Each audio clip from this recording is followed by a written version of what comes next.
Welcome back, everyone. Before we dive in, make sure you drop your thoughts and the lessons you took from this story in the comments. And don't forget to like and subscribe. Let's get into it. My name is Rashad King. I am 32 years old, and the day my life flipped inside out started with a phone call at 10 o'clock on a Thursday morning. My office phone lit up with the extension from upstairs, the one nobody ever wanted to see. The director of operations wanted to see me in the conference room. My stomach tightened. People did not get called into that room for good news. I saved the spreadsheet I was working on, straightened my tie out of habit, and walked down the hallway that suddenly felt too long and too quiet. When I opened the conference room door and saw the director sitting at one end of the table and a woman from Human Resources at the other, folder in front of her, I knew exactly what was about to happen. "Rashad, thanks for coming up," the director said, voice heavy in that painfully polite way people use when they are about to cut you open. I sat down, hands folded so they would not fidget. The woman from Human Resources gave me a practiced, sympathetic look and slid the folder toward me. "We are restructuring," the director continued. "Your position is being eliminated. Today will be your last day." 8 years with the company, late nights, weekends, putting out fires that were not mine to put out, it all condensed into that one sentence. For a second, the room softened around the edges. The hum of the air conditioner suddenly loud in my ears. I nodded once. "All right," I said, because what else was there? The thing was, I had seen this coming. Not the exact day and time, but the pattern. Contracts had been drying up. Budgets kept getting cut.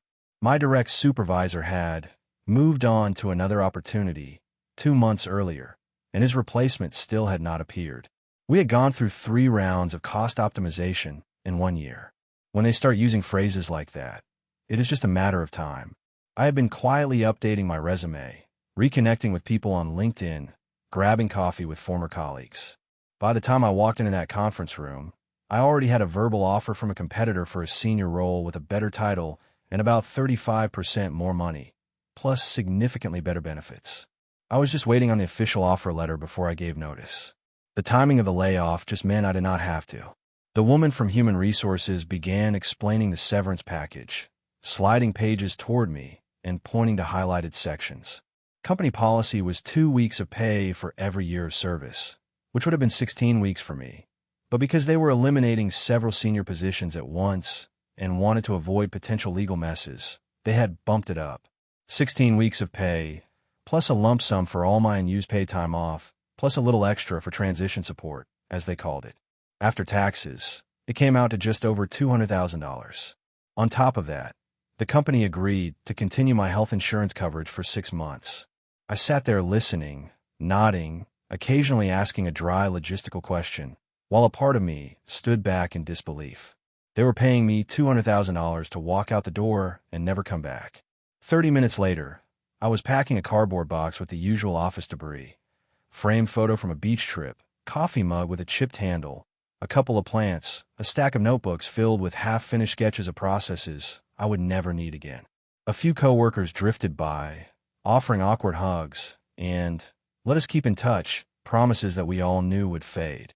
By noon, I was in the parking garage, the echo of my footsteps bouncing off the concrete as I carried that box toward my car. I put it in the back seat, sat behind the wheel, and just stared at the steering wheel for a minute. 8 years, over just like that. For the first time all morning, the reality pressed in. I exhaled slowly and pulled out my phone. My girlfriend, Tiffany Brooks, was at the top of my messages.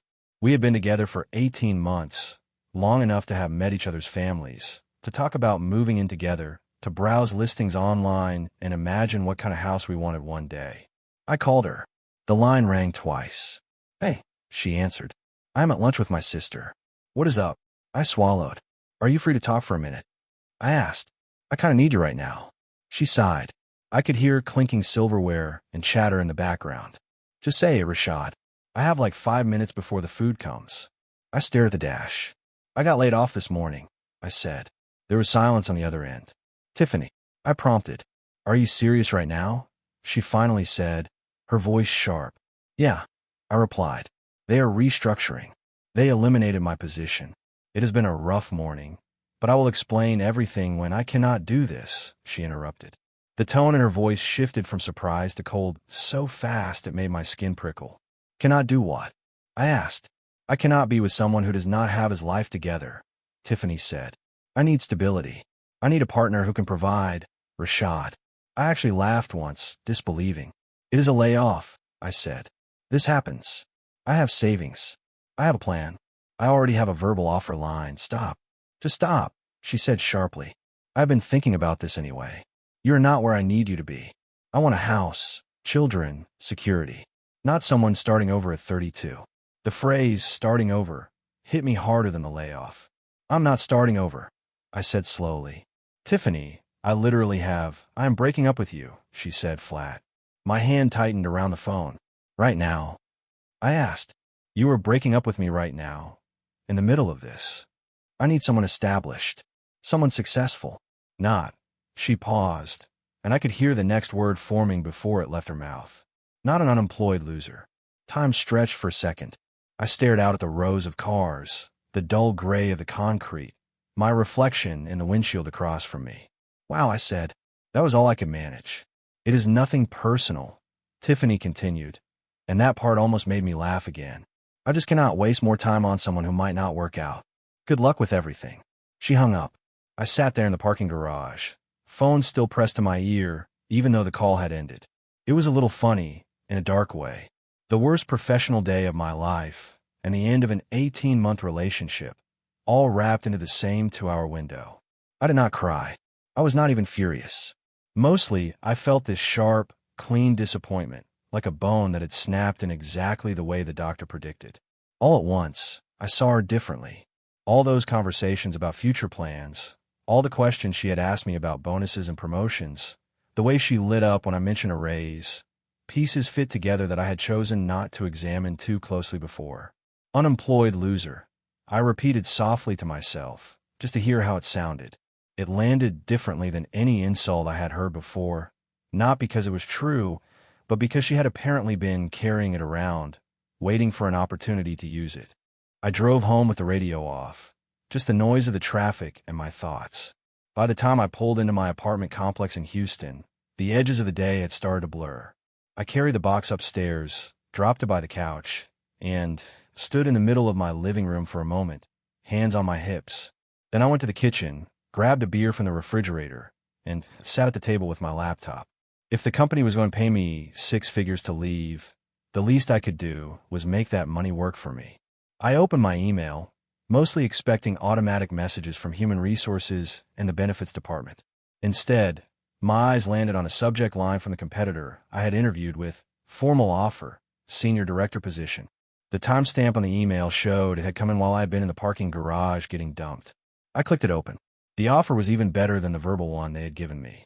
The base salary was 40% higher than what I had been making. The bonus structure was more generous. The health insurance premiums were lower. They were offering a relocation stipend if I ever wanted to move closer to the office, though the role was hybrid. The start date was 6 weeks out. I scrolled down slowly, rereading certain lines, feeling something warm and steady push back against the cold emptiness Tiffany's words had left. I took another sip of beer and, without giving myself time to overthink it, I grabbed my phone and called my friend Leon. Leon and I had gone to college together. He worked in finance now, the kind of guy who actually enjoyed reading about tax codes. He picked up on the second ring. "What is up, man?" he asked. "You sound like you either just won the lottery or got hit by a truck." "A little of both," I said. "Got laid off this morning." "Damn," he said immediately. "You good?" "Here's the twist," I replied. "They gave me a severance package worth just over $200,000 after taxes, plus 6 months of continued health insurance coverage. And I just got the official offer for that senior director position we talked about. It starts in 6 weeks with a 40% raise." There was a brief silence. Then Leon gave a low whistle. "That is not a truck," he said. "That is the lottery with a minor fender bender." I laughed for real for the first time that day. "I want to make sure I do not waste this money," I said. "I could use your brain." We spent the next 2 hours on the phone. I read him the details of the severance and the new job offer. Leon asked about my savings, my debts, my monthly expenses. "All right," he finally said. "Here's what I would do in your situation. Take about $80,000 of that severance and clean your slate and set up your safety net. Pay off your car, pay off all your credit cards, and then divide the rest between a high-yield savings account and a solid, diversified investment account. That leaves you around $120,000 as your cushion for the next 6 weeks, and as an emergency fund going forward. You will start the new job without any consumer debt and with real breathing room. I wrote it all down, feeling a sense of control return piece by piece. The next morning, I woke up at my usual time, reflexively reached for my phone to check work messages, and then remembered there would not be any. Instead of putting on business casual clothes, I pulled on a t-shirt and jeans and drove to the bank. By the end of the day, my car was paid off. The $14,000 I still owed was gone. $8,000 in credit card balances disappeared. I opened a high-yield savings account and moved a chunk of the severance there. Leon helped me set up an investment account over video chat, walking me through mutual funds and index funds until the words stopped sounding like another language. When I logged into my banking app that evening, my checking account looked different, smaller in some ways because the debts were gone, but sturdier. I had never seen my finances that clean. Week 1 of unemployment felt surreal. I had been working since I was 16, and suddenly, there was nowhere I had to be. The first 2 days, I kept expecting someone from my old office to call and say there had been a mistake. By the third day, the reality sank in. I slept in. I went to the gym in the middle of the day instead of before dawn or after work when I was already exhausted. I cooked actual breakfast instead of grabbing a granola bar while rushing out the door. I caught up on books that had been sitting half-read on my nightstand for months. It was only when the constant low-grade tension in my shoulders started to fade that I realized how burnt out I'd been. On the 4th day, my phone buzzed with a message from Kiana, one of Tiffany's closest friends who had also become my friend over time. "Hey," she wrote. "I heard what happened with work. That was really harsh. Just wanted to check on you." I told her I was doing all right, that I had another job lined up, that I was using the time off to reset. After a pause, she replied, "Good. Also, I thought you should know Tiffany is telling people you are broke and jobless, and that she had to leave because she could not support you. Most people are not buying it. We know you." I stared at the screen, my jaw tightening. "Appreciate the heads up," I wrote back. "I'm not going to correct her story. I'm just going to live my life." Week 3, I got a message from her cousin Ryan. We had all gone to cookouts and game nights together enough times that he had my number. "Dude," he wrote, "you got a raw deal. I heard the way she talked to you. My cousin can be intense about money stuff. Her dad walked out when she was a kid and left them with nothing. Finances are a trigger for her. Not saying it is right. Just context." I stared at his words for a while. Context did not change the fact that she had called me an unemployed loser and ended our relationship in the middle of one of the hardest mornings of my life. I typed back, "I am sorry she went through that, but I'm not her father. I did not deserve to be treated like that." He replied, "You are right. Just wanted to say I see you. Take care, man." The 6 weeks between the layoff and the start of the new job became a strange, unexpectedly peaceful chapter. I went to a couple more interviews, just to see what the market would offer me now that I had nothing to lose. Both companies that brought me and made offers that were higher than even the one I had already accepted, which did more for my confidence than I like to admit. I took a week and drove to New Orleans and back, stopping in small towns, eating at little diners, walking along the riverfront with no schedule. I let my mind wander without immediately pulling it back to project timelines and quarterly targets. Sometimes, while sitting on a balcony with coffee in my hand, I would remember Tiffany's voice saying, "Unemployed loser," and it would feel distant, like a line from a movie I had watched long ago. On the 5th week, I decided to buy a new car. My previous car was fine, but I had always wanted a Tesla Model 3, and now I could afford one without wrecking my finances. I did my research, ran the numbers 3 times, and found a certified pre-owned Model 3 at a dealership just outside Houston for $52,000. I paid for it outright. The new job's office had free charging stations in the parking garage, so even the practical side of my brain was satisfied. The day I went to pick it up, I spent an extra 20 minutes just sitting in the driver's seat in the lot, running my hands over the steering wheel, trying out the touchscreen controls, feeling a quiet pride that had nothing to do with impressing anyone else. After leaving the dealership, I drove around the city just to enjoy the feeling. The car was whisper quiet, gliding through traffic. The sky was bright, the air clear, and for the first time in a long time, my life felt open instead of tight. On the way back toward my apartment, I decided to stop at a coffee shop near my old place, a spot Tiffany and I had used as a halfway point when we first started dating. The parking lot was half full. I pulled in, parked near the front, and stepped out of the Tesla, stretching. I had barely closed the door when I heard a familiar voice say my name. Tiffany was sitting at an outdoor table with her sister Michelle. She must have seen the car first, because her eyes were fixed on it, brow furrowed like she was trying to do math in her head. When I straightened up and turned toward the entrance, our eyes met. Her jaw literally dropped. Michelle glanced between us, eyebrows lifting. I nodded once in Tiffany's direction in a polite, distant way and walked past them into the shop. While I waited in line, I could feel her gaze burning into the back of my neck. I ordered a coffee, chatted briefly with the barista, and when my drink was ready, I stepped back outside. "Nice car," Tiffany said, forcing a smile that did not reach her eyes. She leaned back in her chair like she was casually commenting, but her voice had a strain in it. "Thanks," I said, and kept walking. "Wait, can we talk for a second?" she called. I stopped, turned slightly. "Make it quick," I said. Michelle looked uncomfortable, like she wished she was anywhere else.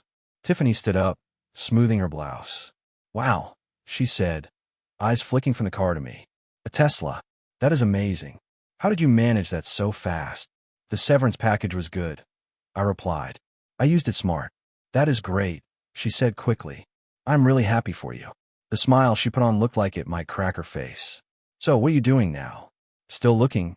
she asked, her tone carefully neutral. "I start my new job on Monday," I said. "Senior director role. It is better than the old place." Her expression shifted in a way I could not quite name. Shock, regret, and a flicker of panic. "That is incredible," she said, voice a little faint. There was a pause. She took a breath. "Look, I know we left things badly," Tiffany said. "You dumped me and called me an unemployed loser." I reminded her, my tone calm. Michelle coughed quietly, looking down at her phone. Tiffany's cheeks flushed. "I was emotional," she said. "I did not mean—" "Yes, you did," I said. "But it's fine. It worked out for both of us." She looked at me intently. "I've been thinking about you," she said quickly. "About us. I made a mistake. I was scared, and I overreacted." She stepped closer and touched my arm. "I believe in second chances," she said softly. "Everyone deserves a second chance. Maybe we could get coffee this week. Talk properly. Start over." I looked down at her hand on my arm, then back up at her face. I remembered the way her voice had sounded that day in the parking garage, cool and decisive as she cut me loose. The contrast was almost dizzying. "No," I said. Her lips parted. "What?" "No," I repeated. "I do not date people who think love comes with conditions. You showed me who you are when things got hard. I believe in second chances for people who deserve them. You do not." Her face went red. "Are you serious?" she asked. "After everything we had?" "Everything we had lasted until I lost my job," I said. "That is not everything. That is barely anything." "I made one mistake," Tiffany protested. "You made a choice," I said. "A calculated one. You even told me you had been thinking about it. You decided losing my job made me disposable. So, no, I didn't want to get coffee. I didn't want to talk. I want you to live with the consequences of choosing a paycheck over a person."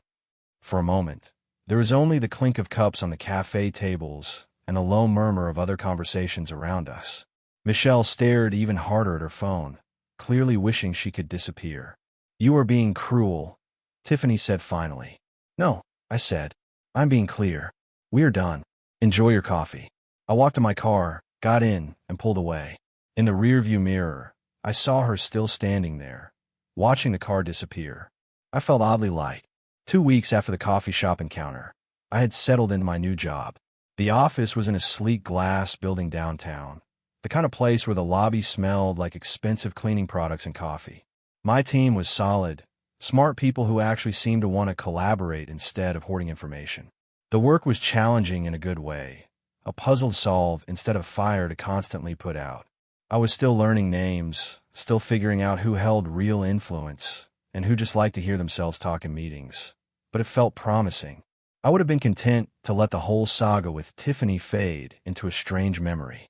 She had other plans. The Monday after we saw each other at the coffee shop, my phone buzzed at 11 at night. "Still thinking about what you said," Tiffany wrote.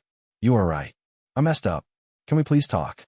I stared at the message, then put my phone face down on the nightstand without responding. On Tuesday, Another message came. I know I hurt you. I was wrong. I miss you. I miss us. Again, I said nothing. On Wednesday, you are really going to ignore me? That is mature. The irony of her suddenly wanting to have a conversation about maturity did not escape me. I still did not respond. On Thursday, she switched strategies. I saw 3 missed calls from a new number and 1 voicemail. Curiosity got the better of me, and I put the phone in my ear. Hey, Tiffany's voice said. I am at the restaurant where we had our first date. I thought maybe you would want to come by, for old time's sake. I am at the table in the corner. I will be here for a while. There was a pause, and then the message ended. I deleted it. The idea that she would sit there, in a place where we had once been happy, expecting me to show up because she had decided we needed closure, felt almost theatrical. That Friday, my new team had a happy hour after work at a bar short walk from the office.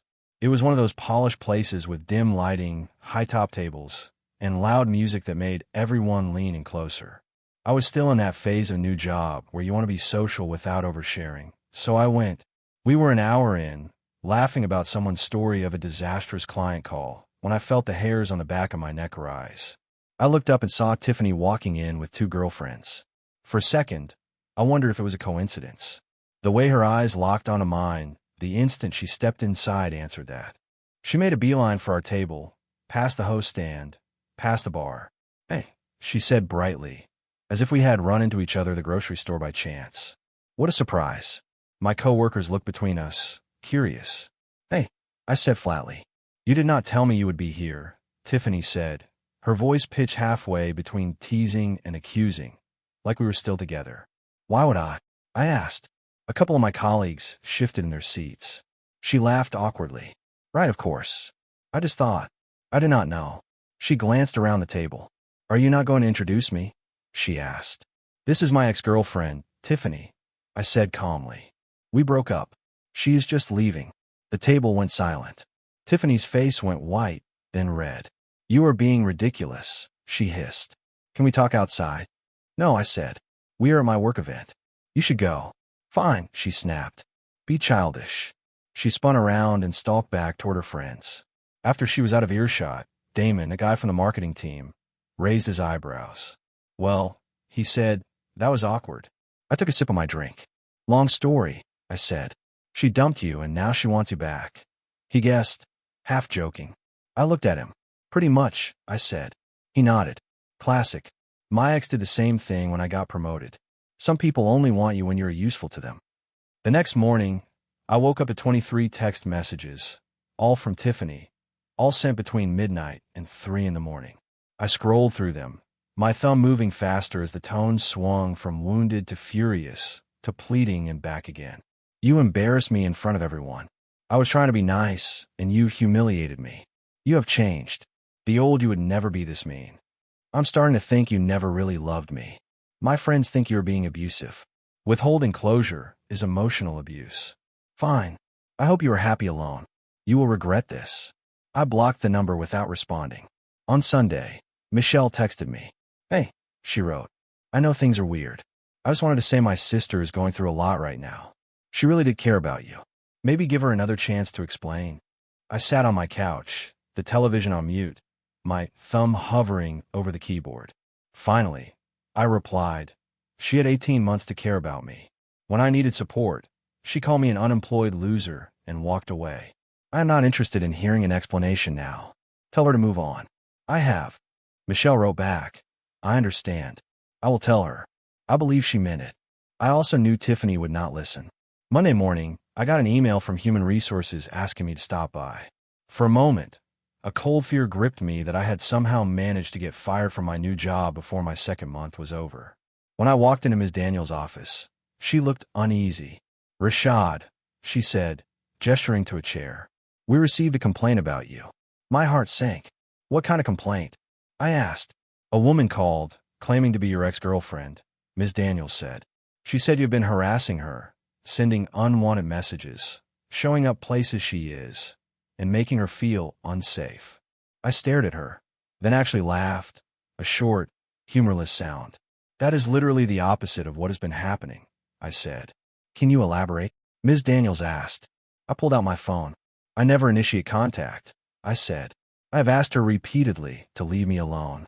She has shown up at my home, at my work events, and at places I go for lunch. She has called me from multiple numbers after I blocked the previous ones. I showed Ms. Daniels the long string of messages, the missed calls, the voicemail about the restaurant, the late-night texts after the bar. I explained the coffee shop encounter, the way she had appeared at my team's happy hour, and the fact that I had blocked her afterward. Ms. Daniels scrolled through in silence, her brow furrowing deeper with each screenshot. "This is clearly not harassment on your part," she said finally. "I will document this, close the complaint, and note that any further contact from her will be treated as harassment toward you. Can I get that in writing?" I asked, just to protect myself. "Of course," she said. "That is smart." I walked out of the office feeling shaken, not because I was in trouble, but because Tiffany had tried to follow me into this new part of my life and poison it. That evening, I stopped by a takeout spot near my apartment to grab dinner. As I waited at the counter, I heard someone say my name. I turned and saw Angela, Tiffany's mother. I had not seen her since a family barbecue months before the breakup.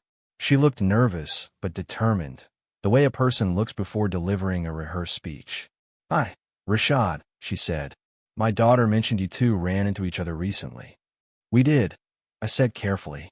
"She's pretty upset," Angela continued. "She says you have been cruel." I met her gaze. "She dumped me over the phone in a parking garage right after I lost my job," I said. "She called me an unemployed loser and told me she could not waste more time on someone who might not work out. Now that I'm doing better than before, she wants back in. That is not something I can just overlook." Angela winced. "She handled things badly," she said. "But she is my daughter. She made a mistake. She was scared. Her father left us with nothing. Money has always been a sensitive subject. She panicked. Then she should date a bank account, not a person," I said. "That is harsh," Angela said quietly. "So, was calling me a loser when I was already having the worst day of my career?" I replied. My order number was called. I stepped away to grab the bag from the counter. "I hope she gets the help she needs," I said as I passed Angela on the way out. "But I'm not going to be part of it." I went home, poured a drink, and sat on my couch, the quiet of my apartment pressing around me in a way that felt more like peace than loneliness. Halfway through my drink, my phone buzzed with a message from an unknown number. I got a new number. The text read, "Please do not block this one. I just need to talk to you." I stared at it for a long time. Then I typed, "I'm going to say this once. We are done. Permanently. You ended things when I needed support. You are only back because I do not need support anymore. That is not love. That is opportunism. Stop contacting me. Stop showing up where I am. Stop calling my job. Move on with your life." I have. I hit send and then blocked the number. The weight that lifted from my shoulders was small, but noticeable, like setting down a bag you had forgotten you were carrying. I had hoped that would be the end of it. It was not. Within a week, I started noticing Tiffany's car in the parking lot of my apartment complex. The first time, I saw it as I pulled in after work. She was sitting in the driver's seat, staring straight ahead, pretending to scroll her phone. I parked on the far side of the lot and went inside without acknowledging her. The second time, I came out in the morning to head to work and saw her car 2 rows over, idling.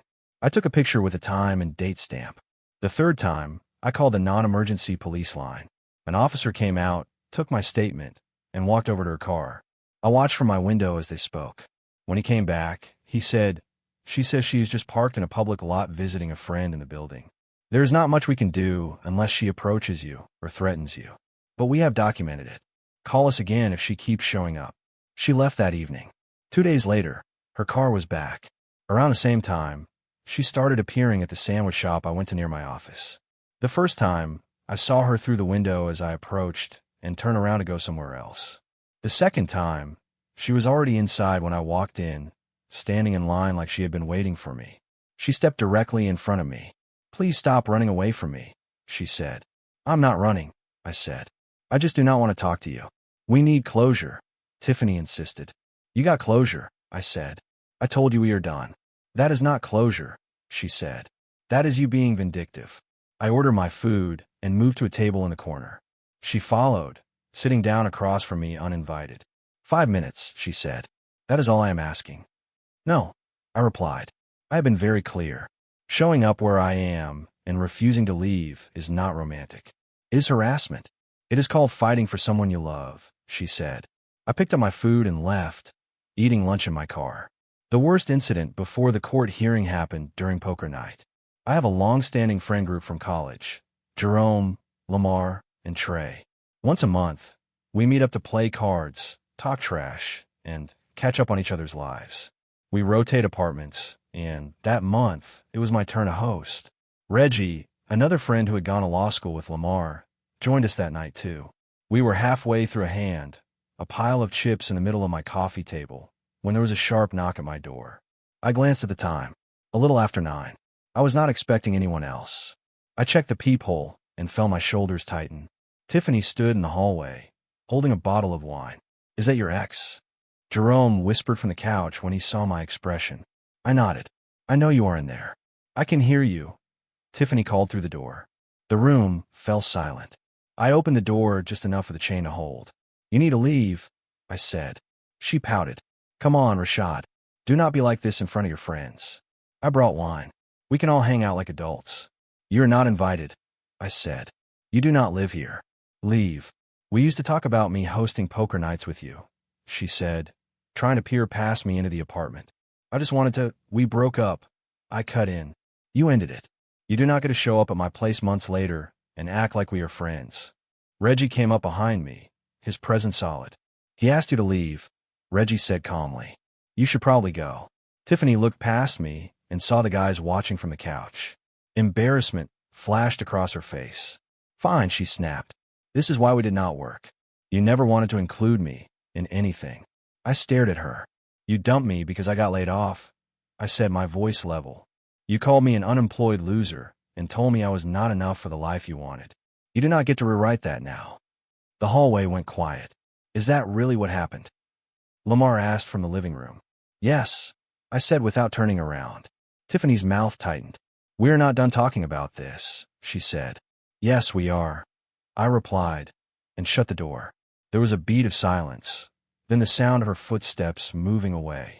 After she left, the poker game derailed into an hour of my friends asking questions and shaking their heads. "She really left you because of a layoff?" Trey said. "And now she's just popping up." "She's been showing up everywhere," I said. I told them about the coffee shop, the bar, the restaurant, the texts, the calls. Reggie listened carefully, his lawyer brain clearly turning. "You need to document everything," he said. "Keep screenshots, save voicemails, write down dates, and times you see your car in your parking lot. Do not engage more than you have to. If this continues, you should file for a protection order." This is the kind of pattern judges take seriously. I did not like the idea of involving the courts in my personal life, but the longer this went on, the less unreasonable it sounded. 2 days later, Tiffany escalated again. She showed up at my workplace.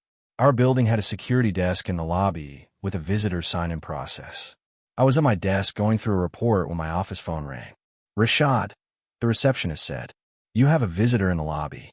She says she is your girlfriend." My jaw clenched. "Ex-girlfriend," I corrected. "We broke up months ago. I do not want to see her." "Understood," the receptionist said. "I will let her know." 5 minutes later, my cell phone buzzed with a message from yet another new number. "Really?" Tiffany wrote. "You had security turn me away? I just wanted to bring you lunch and congratulate you on the new job properly." I forwarded the message to Ms. Daniels from Human Resources with a short note. "This is the same person who filed the false harassment complaint." Ms. Daniels called me about 20 minutes later. "This is escalating," she said, her voice firm. "I'm going to send a formal letter to her stating that she is not permitted on company property and that any further attempts to contact you here will be considered harassment. If she ignores that, we will involve building security and, if necessary, law enforcement." "Thank you," I said. "Also," she added, "I would strongly recommend you consider legal action. What she is doing is not healthy, and it is crossing lines." That evening, I looked up attorneys who handle protection orders and scheduled a consultation for the next day. The law office was in a small building not far from downtown, with quiet hallways and framed certificates on the walls. Attorney Collins was in her 40s, with a calm, steady presence that made it easier to talk about things I would have preferred to keep private. I laid everything out on her desk: the texts, the screenshots of missed calls, the photos of Tiffany's car in my parking lot with timestamps, copies of the email from Human Resources about the false complaint, and the letter banning her from company property. "You have enough for a temporary protection order," she said after reviewing everything. "The behavior is clearly unwanted and escalating. A judge will likely grant it." "What does that mean for her?" I asked. "She will be legally required to stay away from you, your home, and your workplace," Attorney Collins said. "No contact, no calls, texts, emails, or social media messages. If she violates the order, she can be arrested." I leaned back in the chair. "I do not want to ruin her life," I said. "You are not ruining her life," Collins replied. "She is making choices. You are responding to those choices by protecting yourself. That is all this is." I thought about the nights I had spent staring at my phone, wondering what fresh message would appear next. I thought about her showing up at my job, at my home, at my usual lunch spot. "All right," I said. "Let us do it." We filed the paperwork that afternoon. A court date was set for the following week. As I walked out of the building, my phone buzzed with a message from Angela. "A protection order," she wrote. "Are you serious? My daughter made a mistake, and you are treating her like a criminal." I did not respond, but the words that came to mind were simple. "Your daughter dumped me at my lowest and is now harassing me at my highest." That is not a mistake. That is a pattern. The morning of the hearing, I woke up early even though it was not until 9. I put on a navy suit, the same one I had worn at job interviews, and checked my folder of documentation for the 10th time. Every text, every call log, every photo was printed and organized. Reggie met me in the courthouse lobby. "You good?" he asked, clapping a hand on my shoulder. "Nervous," I admitted, "but ready." We sat on a wooden bench outside the courtroom until the clerk called my name. Inside, the room was smaller than I expected, with rows of benches and a single table at the front. A judge in her 50s, with reading glasses perched on her nose and an expression that suggested she had seen everything twice, presided. Tiffany was already seated on the opposite side with Angela and a man in a suit that did not quite fit, her lawyer.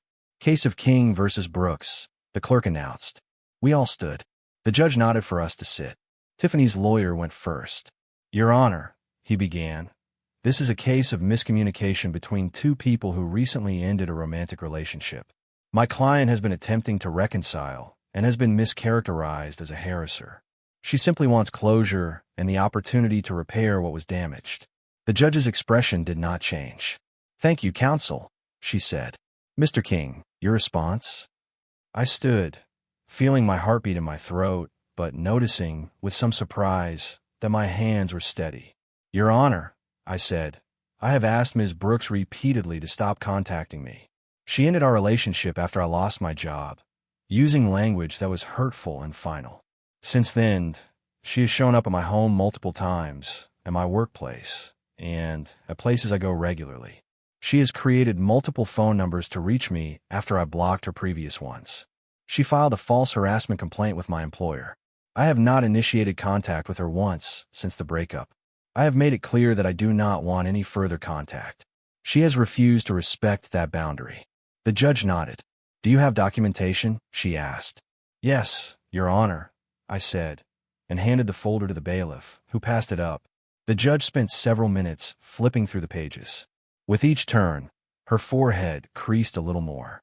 "Ms. Brooks," she said finally, looking over her glasses, "you contacted him how many times after he asked you to stop?"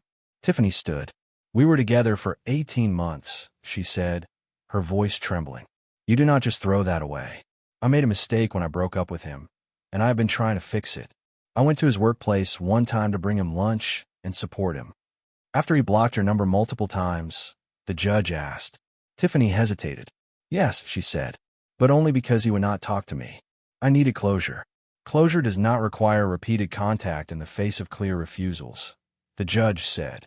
She turned to the lawyer. "Counsel, unless you have evidence that Mr. King invited or welcomed this contact, your client's behavior fits the legal definition of harassment." The lawyer shuffled his papers, clearly floundering. "We have no such evidence, Your Honor," he said quietly. "Then I am granting the temporary protection order," the judge said. "Ms. Brooks, you are to have no contact with Mr. King. That means no phone calls, no text messages, no emails, no social media messages, and no sending messages through friends or family. You are not to go within 500 feet of his residence or his workplace. This order goes into effect immediately and will remain in effect for 1 year, at which point it can be reviewed. Do you understand?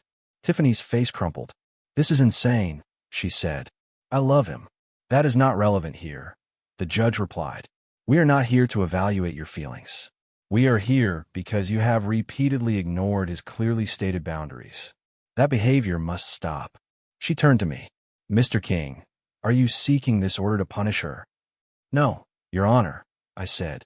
I'm seeking it because I have tried everything else, and she will not stop contacting me. The judge nodded. The order stands. After the hearing, we stepped into the hallway. Before I could walk away, Angela moved toward me.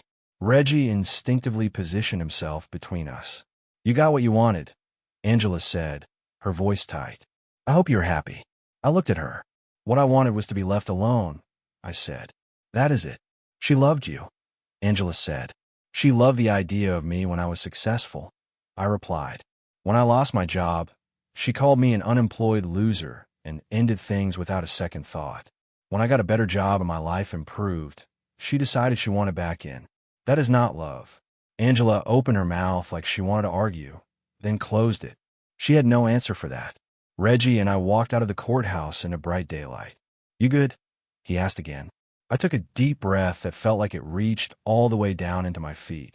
Yeah, I said. For the first time in a while, I actually am.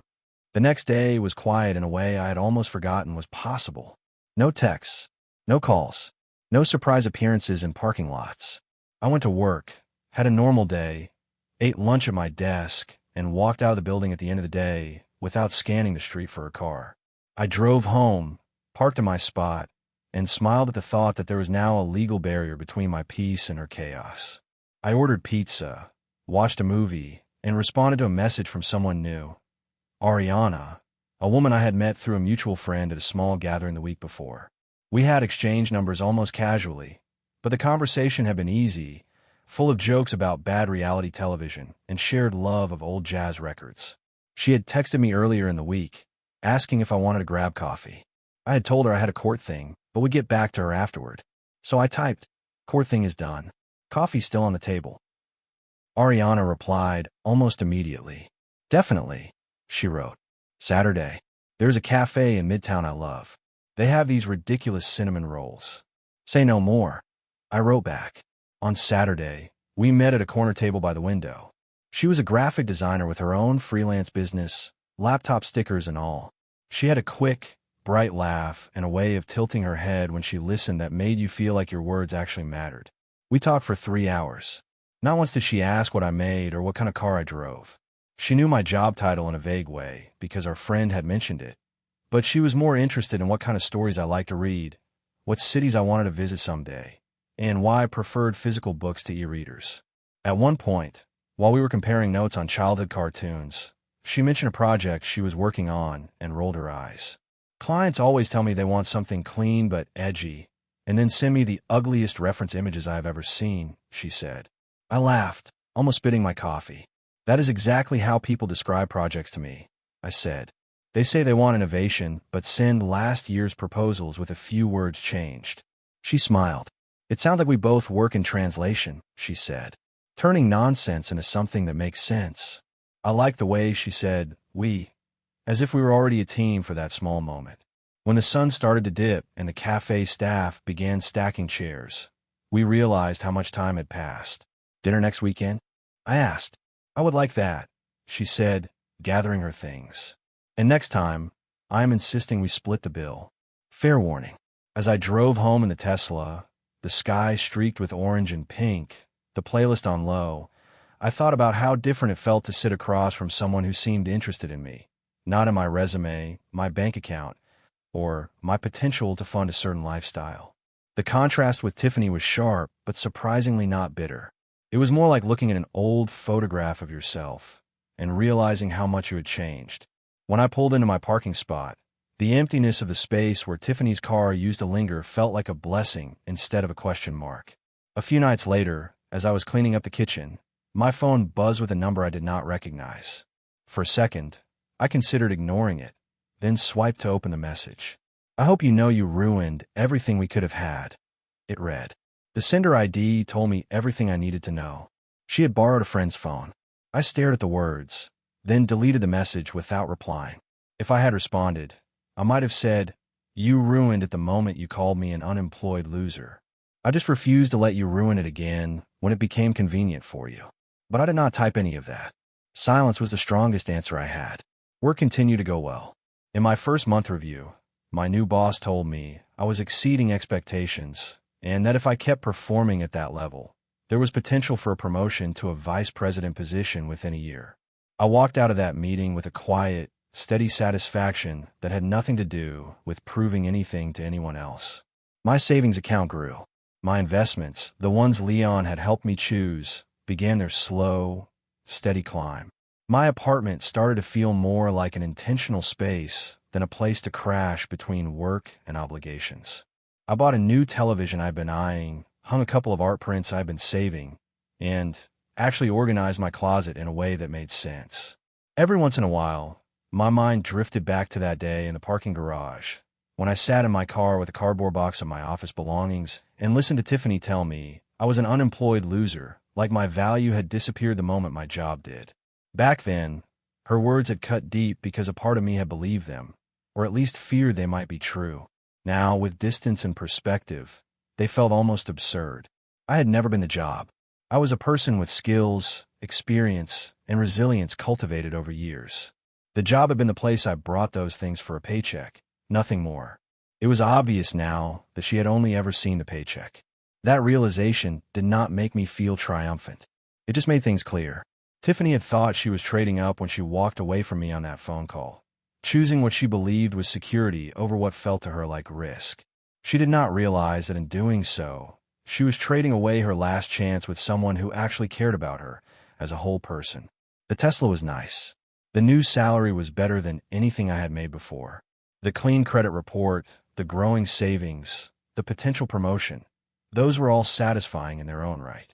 But the real win was quieter, knowing my worth was not tied to my employment status, my title, or my bank balance.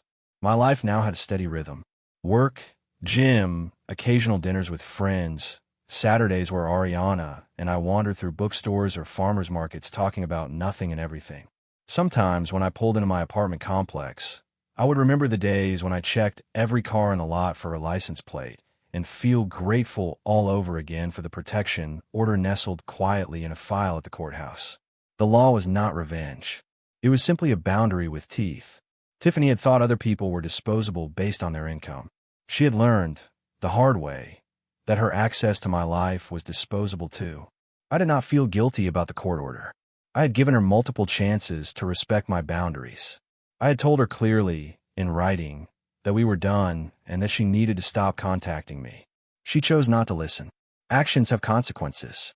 That was true when she walked away from me on the day I was laid off, and it was just as true when a judge told her she had to stay 500 feet away from my front door. People like to say some stories do not have satisfying endings, that life is messy and unresolved. Maybe that is usually true.